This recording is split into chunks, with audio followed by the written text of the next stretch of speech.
ಲೋಕಸಭಾ ಚುನಾವಣೆಯ ದಿನಾಂಕ ಘೋಷಣೆಯಾದ ನಂತರ ಮೊದಲ ಬಾರಿಗೆ ರಾಜ್ಯಕ್ಕೆ ಆಗಮಿಸಿದ ಸಂಸದ ರಾಹುಲ್ ಗಾಂಧಿ, ಕೋಲಾರ ಜಿಲ್ಲೆಯ ಮಾಲೂರಿ ತಾಲೂಕಿನಲ್ಲಿ ಹಮ್ಮಿಕೊಂಡಿದ್ದು ಪ್ರಜಾಧ್ವನಿ -2 ಸಾರ್ವಜನಿಕ ಸಭೆಯಲ್ಲಿ ಭಾಗವಹಿಸಿ ಮಾತನಾಡಿದರು.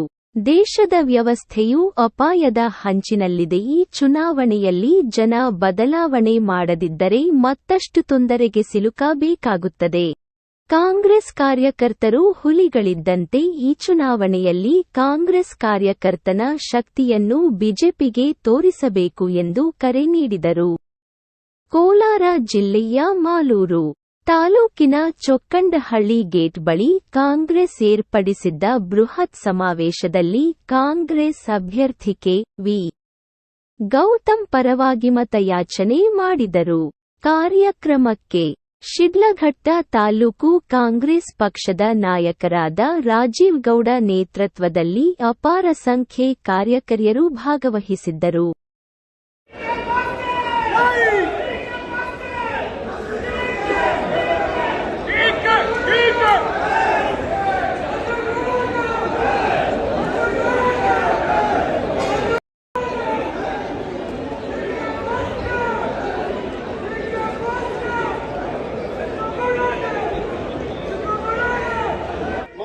ಎಲ್ಲ ಅವಕಾಶ ಮಾಡಿಕೊಟ್ಟಂತ ಮಾಲೂರು ತಾಲೂಕಿನ ಎಲ್ಲ ನನ್ನ ಕಾಂಗ್ರೆಸ್ಸಿನ ಬಳಗ, ಮತ್ತೆ ವಿಶೇಷವಾಗಿ ಕೆಜಿಎಫ್ ಇರ್ಬೋದು, ಬಂಗಾರಪೇಟೆ ಇರ್ಬೋದು, ಮುಳಬಾಗಲ್ ಇರ್ಬೋದು, ಕೋಲಾರ ಇರ್ಬೋದು, ಶ್ರೀನಿವಾಸಪುರ ಇರ್ಬೋದು, ಚಿಂತಾಮಣಿ ಇರ್ಬೋದು, ಶಿಡ್ಲಘಟ್ಟ ಇರ್ಬೋದು, ಈ ಲೋಕಸಭಾ ಕ್ಷೇತ್ರಕ್ಕೆ ಸಂಬಂಧಪಟ್ಟಂಗೆ 8 ವಿಧಾನಸಭಾ ಕ್ಷೇತ್ರದ ಎಲ್ಲ ನಾಯಕರುಗಳು ಕೂಡ ಈ ಕಾರ್ಯಕ್ರಮಕ್ಕೆ ಸಹಕಾರ ಕೊಟ್ಟಿದ್ದಾರೆ.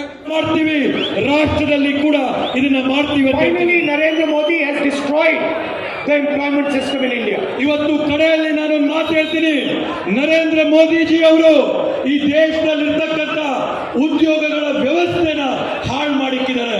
Youngsters have no opportunities available. ಆದ್ರೆ ನಮ್ಮಲ್ಲಿರ್ತಕ್ಕಂಥ ಬಡವರಿಗೆ, ನಿರುದ್ಯೋಗಿಗಳಿಗೆ ಯಾವುದೇ ಒಂದು ಅವಕಾಶ ಇಲ್ಲ. So our most revolutionary scheme is called Pehli Naukri Pakki. ಆದ್ರಿಂದ ನಮ್ಮ ಅತ್ಯಂತ ಕ್ರಾಂತಿಕಾರಿಯಾದಂತ ಯೋಜನೆ ಏನಂತಂದ್ರೆ ಮೊದಲನೇ ಉದ್ಯೋಗ ಖಚಿತ ಅಂತೇಳಿ. Doesn't matter which community you come from. If you are unemployed and you are a graduate, you are a diploma holder, this scheme applies to you.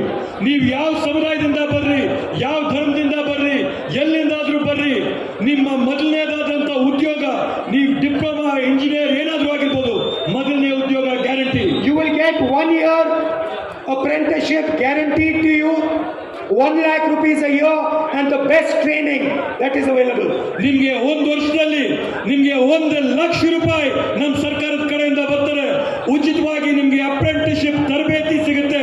ಅದ್ರ ಜೊತೆಗೆ ಉತ್ತಮ ಗುಣಮಟ್ಟವಾದಂತ ಕೌಶಲ್ಯ ತರಬೇತಿ ನಿಮಗೆ ಸಿಗುತ್ತೆ.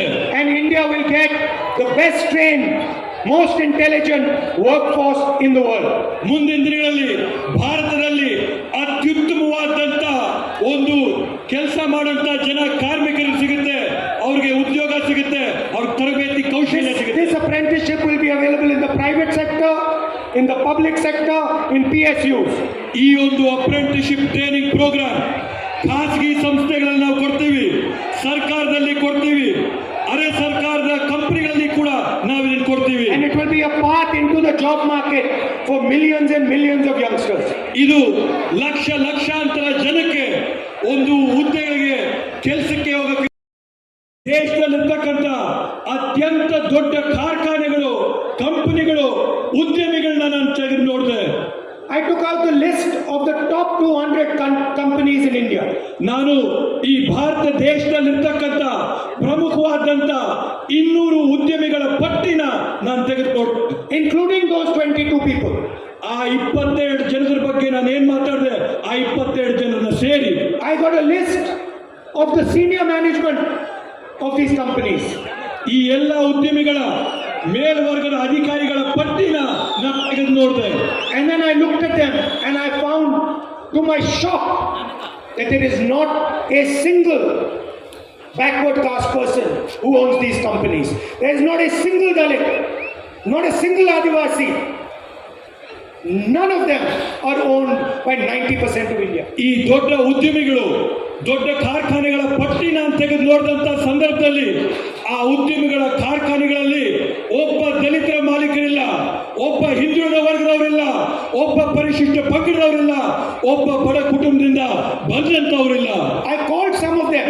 I know them. I called them. And I said, do you realize this? Do you realize that there are no Dalits, no OBCs in your management? They kept quiet. ಇವತ್ತು ನಾನು ಅವ್ರಿಗೆ ಚಿರಪರಿಚಿತನಾಗಿನಿ, ಅವ್ರಿಗೆ ನಾನು ಗೊತ್ತು. ಅವ್ರಿಗೆ ನಾನು ದೂರವಾಣಿಯಲ್ಲಿ ಕರೆ ಮಾಡಿ ಅವ್ರನ್ನ ನಾನು ಪ್ರಶ್ನೆ ಮಾಡಿದೆ, ನಿಮಗೆ ಗೊತ್ತಿದೆಯಾ ನಿಮ್ಮ ಉದ್ಯಮಿಗಳಲ್ಲಿ, ನಿಮ್ಮ ಕಂಪನಿಗಳಲ್ಲಿ ಮೇಲ್ವರ್ಗದ ಹುದ್ದೆಗಳಲ್ಲಿ ಯಾರು ದಲಿತರಿಲ್ಲ, ಹಿಂದುಳಿದ ವರ್ಗಗಳವ್ರು ಯಾರು ಇಲ್ಲ, ಪರಿಶಿಷ್ಟ ಪಂಗಡದವ್ರು ಯಾರು ಇಲ್ಲ, ಭಟ್ರು ಯಾರು ಇಲ್ಲ ಅಂತ ನಾನು ಅವ್ರನ್ನ ಪ್ರಶ್ನೆ ಮಾಡಿದೆ. So 90% of India is not represented in corporate India. ಇವತ್ತು ಲೆಕ್ಕ ಹಾಕಿದ್ರೆ 90% ಭಾರತೀಯರು ನಾವು ಯಾರಿದ್ದೀವಿ ಈ 200 ಕಾರ್ಖಾನೆಗಳಲ್ಲಿ ನಮ್ಮ ಯಾವುದೇ ಒಂದು